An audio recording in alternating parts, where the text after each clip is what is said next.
Hello everyone, आज के lecture में हम डिस्कस करेंगे वर्तमगत रोग के बारे में। इसकी संख्या जो है वो 21 बताई गई है। सो यहाँ पे ये मैंने लिस्ट प्रिपेयर की है वर्तमगत रोगों की। सो देखिए नाम क्या क्या है: पोथकी, वर्तम शर्करा, उत्संगिनी, कुंभिका, बहलवर्तम, वर्तमबंध, वर्तम कर्दम, क्लिष्टवर्तम, श्यावर्तम।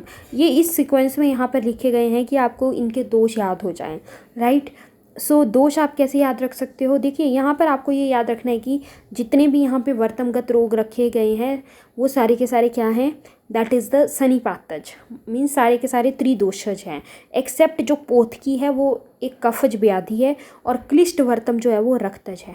क्लिष्टवर्तम रक्तज है और पोथकी कफज है आपका, ठीक है। और ये जो सारी की सारी व्याधियाँ यहाँ पर लिखी हैं ये सारी की सारी क्या हैं? साध्य हैं। और सब सारी साध्य हैं और किसके द्वारा? लेख्य, मतलब लेखन कर्म के द्वारा साध्य हैं, स्क्रैपिंग के द्वारा।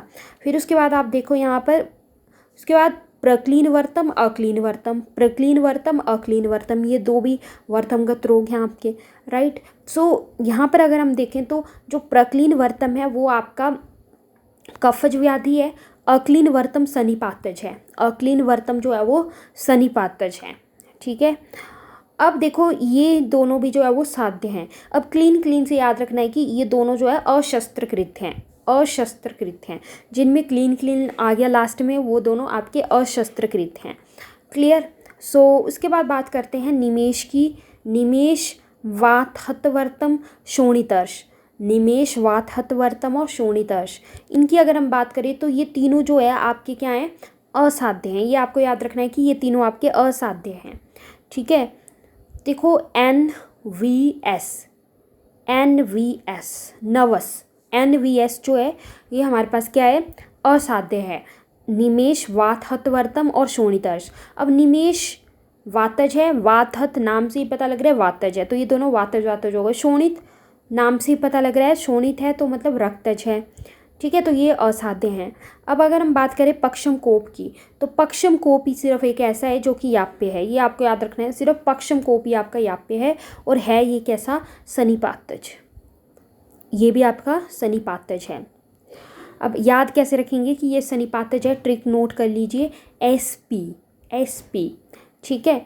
तो मतलब पक्षम कोप, प्रक्लीन वाला तो आपको याद हो ही गया कि वो कफज है, अक्लीन वाला सनिपातज था।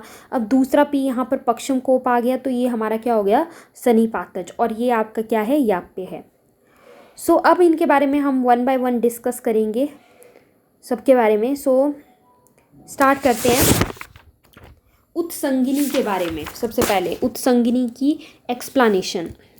सो उत्संगिनी क्या है? अधोवर्तम के उत्संग में, उत्संग का मतलब क्या होता है कि गोद या फिर कोई उभार।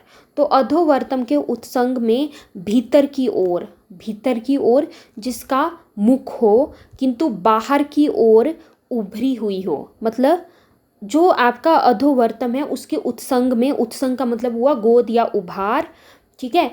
ये बात तो क्लियर हो गई कि उत्संग में ही होगा, ठीक है। और भीतर की ओर जिसका मुख हो, भीतर की ओर क्या है? मुख है, और बाहर की ओर जो है वो उभरी हुई है। इन्हीं लक्षणों वाली एक या अनेक पीड़िका को उत्संगिनी कहते हैं। और नेक्स्ट हमने देख लिया त्रिदोषज है, साध्य है। नेक्स्ट बात करते हैं उत्संगिनी के बारे में। आई होप आपको क्लियर हुआ होगा कि ये हमारा क्या है कि इसका जो मुख है वो भीतर की ओर है लेकिन बाहर की ओर क्या है? उभरी हुई है। नेक्स्ट हम पढ़ेंगे कुंभिका के बारे में। कुंभिका के बारे में देखते हैं, या फिर इसको कुंभिक पीड़िका भी बोलते हैं, कुंभिक पीड़िका। सो ये हमारे पास क्या है? वर्तम पर कुंभी मतलब कि अनार, तो वर्तम पर, इसका नाम कुंभिका क्यों रखा है? वर्तम पर कुंभी यानी कि अनार के बीज के स्वरूप की पीड़िकाएं उत्पन्न हो जाती हैं। कुंभी पर कुंभी यानी कि अनार के बीज के स्वरूप की पीड़िकाएं उत्पन्न हो जाती हैं जो कि फूटने के बाद पुनः फूल जाती हैं। सिंपल सी बात है, कुंभी से आपको याद आ जाएगा अनार, ठीक है। तो वर्तमगत रोगों की बात कर रहे हैं तो पीड़िका ऑब्वियसली कहाँ पर होगी? आपकी वर्तम पर ही होगी, ठीक है। और किसके बीज के स्वरूप, अनार के बीज के स्वरूप, यानी कि कुंभी के बीज के स्वरूप जो है पीड़िकाएं उत्पन्न हो जाती हैं, जो कि फूटने के बाद पुनः फूल जाती हैं। ठीक है, एक बार फूट जाती हैं और फिर से फूटने के बाद जो है वो पुनः फूल जाती हैं। तो ये होता है हमारा क्या, कुंभिक पीड़िका या फिर कुंभिका। नेक्स्ट बात करते हैं पोथकी। पोथकी क्या है, वर्तम प्रदेश में लाल सरसों के सदृश, ये आपको याद रखना है यहाँ पर, ये बात इंपॉर्टेंट है कि लाल सरसों के सदृश, किसकी तरह, लाल सरसों के सदृश पीड़िकाएं उत्पन्न हो जाती हैं। ठीक है, ये क्वेश्चन बहुत बहुत इंपॉर्टेंट है कि लाल सरसों के सदृश पीड़िकाएं कहाँ पर उत्पन्न होती हैं, पोथकी के केस में। ठीक है, जिनमें से स्राव बहता है तथा वह कंडू भारीपन और पीड़ा से युक्त होता है।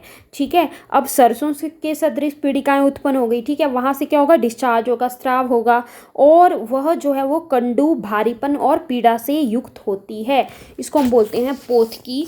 उसके बाद नेक्स्ट हमारे पास आता है वर्तम शर्करा के बारे में।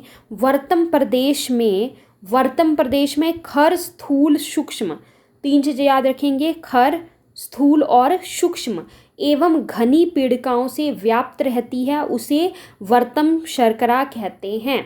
वर्तम प्रदेश खर, सूक्ष्म, स्थूल, घनी पीड़िकाओं से व्याप्त रहती है, उसे वर्तम शर्करा कहते हैं। वर्तम शर्करा के बाद हम पढ़ेंगे अर्शोवर्तम के बारे में।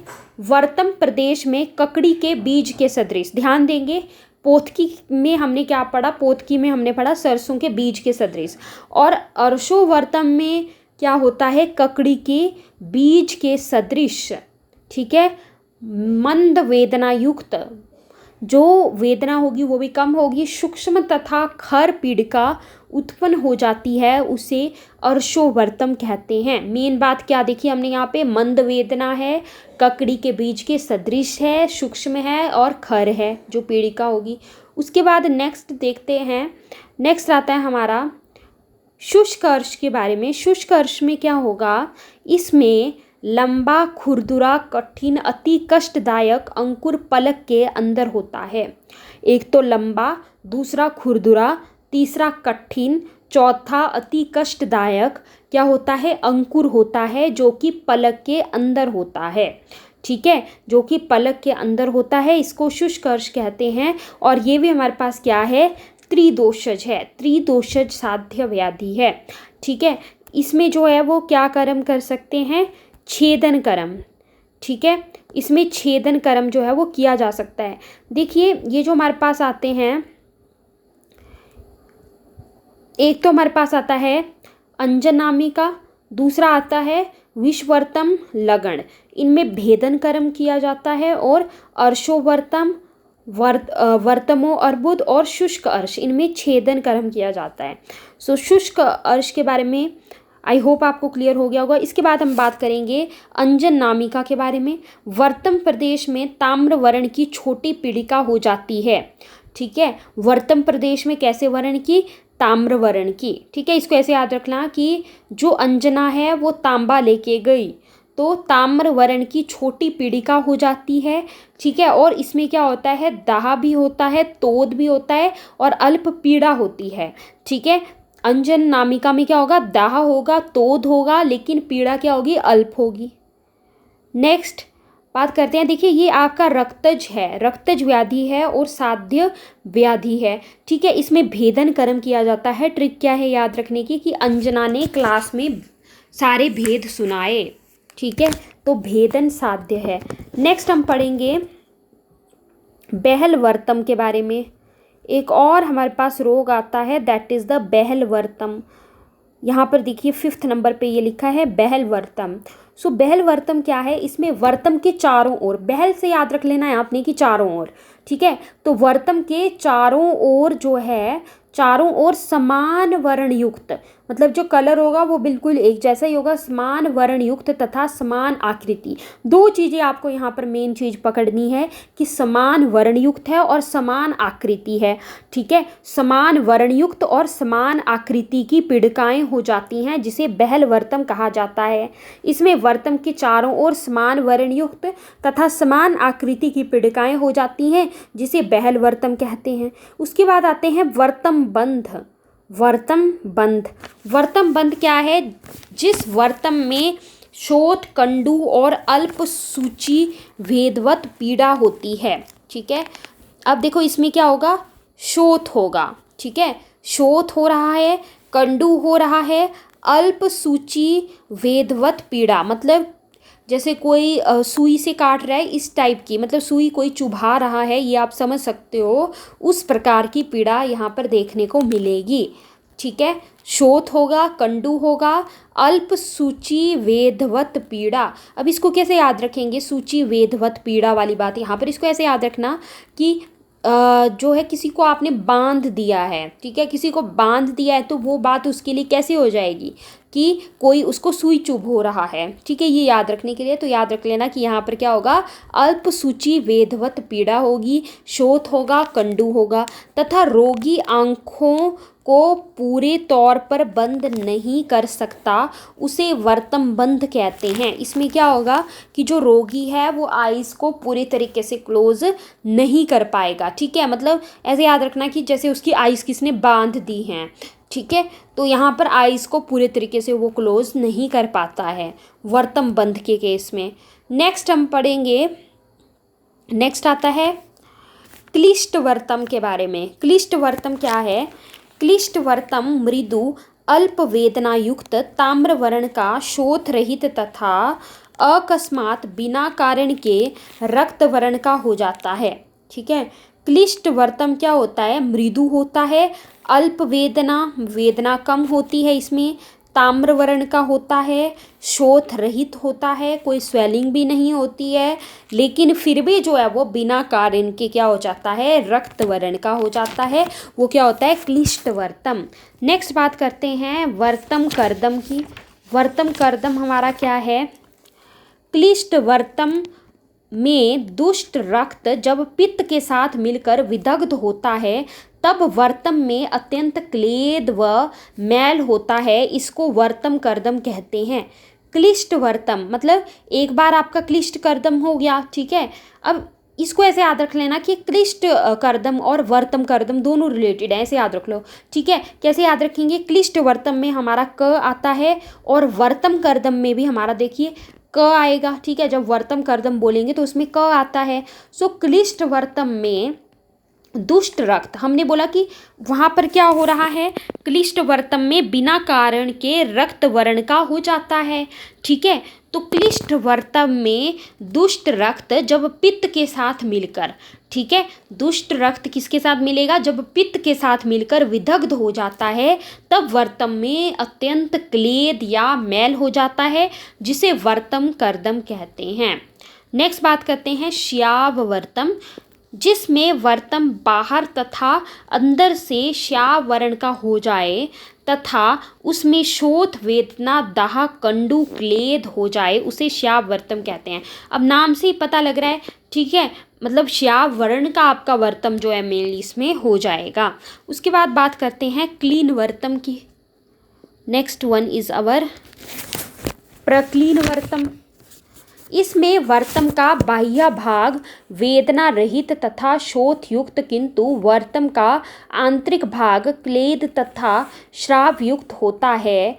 इसमें कंडू तथा सूची वेदवत पीड़ा होती है। इसमें क्या होता है कि जो वर्तम का जो बाह्य भाग है वो कैसा होता है? वेदना रहित होता है।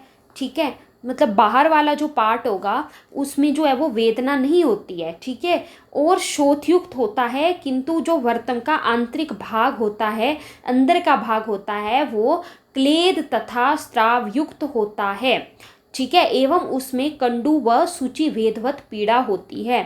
ठीक है, मतलब ऐसा हमारे पास कहाँ पर होगा? प्रक्लीन वर्तम में जब जो बाह्य भाग है उसमें तो जो है वो ना तो वेदना है, वेदना नहीं है, लेकिन शोथ है, लेकिन स्वेलिंग है, लेकिन जो आंतरिक भाग है उसमें जो है क्या होगा, उसमें पीड़ा होगी अंदर वाले में, तो उसको बोलते हैं हम प्रक्लीन वर्तम। नेक्स्ट आता है अक्लीन वर्तम। अक्लीन वर्तम क्या होता है, जिसमें बार बार धोने पर भी पलक चिपक जाती है तथा पाक न हो, उसे अक्लीन वर्तम कहते हैं। बार बार जो है वो आप धोते जा रहे हो, ठीक है, बार बार धोने पर भी जो है वो पलक जो है वो चिपक जाती है तथा पाक नहीं हो, उसे अक्लीन वर्तम कहते हैं। जिसमें बार बार धोने पर भी पलक चिपक जाती है, रिमेंबर, ठीक है, वो कौन हुआ, वो हुआ आपका अक्लीन वर्तम। नेक्स्ट आता है वातहत वर्तम। नेक्स्ट इज द वातहत वर्तम। संधि के मुक्त होने से वर्तम चेष्टा रहित हो जाते हैं, अर्थात स्वाभाविक कार्य नष्ट हो जाते हैं, वर्तम खुली हुई अवस्था में रहते हैं, उसे वातहत कहते हैं। मतलब संधि के मुक्त होने से वर्तम चेष्टा रहित हो जाते हैं, कोई जो है वो चेष्टा नहीं होगी, ठीक है, अर्थात स्वाभाविक कार्य जो है वो वर्तम का जब नष्ट हो जाता है, ठीक है, वर्तम खुली हुई अवस्था में ही रहते हैं, चेष्टा रहित पूरे हो जाते हैं, उसे जो है वो वातहत कहते हैं। तथा इसमें पीड़ा भी हो सकती है और नहीं भी होती, ठीक है, इसमें पीड़ा हो भी सकती है, नहीं भी हो सकती है। नेक्स्ट बात करते हैं निमेष की। प्रकुपित वात वर्तम आश्रित निमेषणी शिराओं में प्रविष्ट होकर वर्तम को अधिक चलायमान कर देती है, उसे निमेष कहते हैं। अब इसमें वहाँ पर जो है हमने देखा वातहत वर्तम में जो है वो चेष्टा रहित हो गया, लेकिन इसमें आपका जो है अधिक चलायमान हो जाता है, इसको निमेष बोलते हैं। फिर आता है हमारा वर्तम अर्बुद के बारे में। वर्तम अर्बुद क्या है, वर्तम के अभ्यंतरिक भाग में विषम आकार ग्रंथि स्वरूप वेदना रहित जो अर्बुद होगा वो कैसा होगा, एक तो विषम आकार का होगा, ठीक है, और कहाँ पर होगा, वर्तम के अभ्यंतरिक भाग में होगा, ठीक है। एक तो आपका एक चीज आपको याद रखनी है कि आकार कैसा होगा, उसमें विषम आकार होगा, ग्रंथि स्वरूप होगा, वेदना उस अर्बुद में नहीं होगी, ठीक है, रक्तयुक्त होगा, रक्तयुक्त होगा, लटकता हुआ अर्बुद हो जाता है, उसे वर्तम अर्बुद कहते हैं। क्या बोला, वर्तम के अभ्यंतरिक भाग में विषम आकार का ग्रंथि स्वरूप वेदना रहित रक्तयुक्त लटकता हुआ अर्बुद हो जाता है, इसे वर्तम अर्बुद कहते हैं। फिर आता है वर्तम अर्श के बारे में। रक्त दोष से उत्पन्न होने वाले तथा स्पर्श में मृदु तथा जो काटने पर पुनः पुनः बढ़ जाते हैं, ठीक है, ये चीज बहुत इंपॉर्टेंट है, ठीक है, मतलब एक तो रक्त दोष से उत्पन्न हुए हैं, अगर आप उनको स्पर्श करोगे तो मृदु होंगे, ठीक है, काटने पर पुनः पुनः बढ़ जाते हैं, इसमें दाह कंडु वेदना होती है, इसे वर्तम अर्श कहते हैं। नेक्स्ट बात करते हैं लगन की। वर्तम प्रदेश में कोल प्रमाण की ग्रंथि हो जाती है, ये बहुत इंपॉर्टेंट है कि कोल प्रमाण की जो ग्रंथि होती है वो क्या है, तो वो है लगन। वर्तम प्रदेश में कोल प्रमाण की ग्रंथि हो जाती है जो वेदना रहित होती है, ठीक है, पेन इसमें नहीं होगी, कंडु युक्त होता है, पाक रहित होता है, आकृति जो है इसकी कैसी होती है, स्थूल आकृति होती है, पिछिल होती है, उसे लगन कहते हैं, ठीक है। क्या बोला, कोल प्रमाण की ग्रंथि है, वेदना उसमें नहीं है लेकिन कंडू उसमें है, ठीक है, पाक उसमें नहीं है, आकृति कैसी है, स्थूल आकृति है और पिछिल है। नेक्स्ट बात करते हैं विषवर्तम की। वर्तम में शोथ तथा अनेक सूक्ष्म छिद्र हो जाते हैं, ठीक है, वर्तम में क्या हो रहा है, एक तो शोथ हो रहा है, ठीक है, अनेक सूक्ष्म छिद्र हो जाते हैं, जैसे कि जल में होने वाले कमल में अनेक छिद्र होते हैं, ये बहुत इंपॉर्टेंट है आपका, ठीक है, मतलब इसको रिलेट किया गया है कि जैसे कि जल में होने वाले कमल में अनेक छिद्र होते हैं, ठीक है, वैसे इसमें भी क्या होगा, अनेक छिद्र होंगे, इसको बोलते हैं विषवर्तम। नेक्स्ट लास्ट हमारे पास आता है दैट इज द पक्षम कोप। पक्षम कोप की बात करें तो प्रकुपित दोष, जो प्रकुपित दोष है वो पक्षम आशय में जाकर बालों को तीक्ष्णाग्र और खुरदुरे कर देते हैं तथा पलक भी मुड़ जाते हैं। ठीक है, और उससे नेत्र में रगड़ होने से तीव्र वेदना होती है। पक्षम कोप में क्या होता है, जो प्रकुपित दोष है वो पक्षम आशय में चले जाते हैं। ठीक है, और बालों को तीक्ष्णाग्र और खुरदुरे कर देते हैं, और पलक भी क्या हो जाती है, मुड़ जाती है। ये इंपॉर्टेंट है, पलक भी मुड़ जाती है और उससे नेत्र में रगड़ होने से तीव्र वेदना होती है। तो ये होता है हमारे पास पक्षम कोप। और साथ ही साथ इसमें क्या होता है, बालों को कई बार निकाल देने से शांति होती है तथा रोगी वात, धूप और अग्नि को सहन नहीं कर पाता। इसे पक्षम कोप कहते हैं। सो ये हो गया हमारा कंप्लीट वर्तमगत रोगों की explanation. Thank you so much.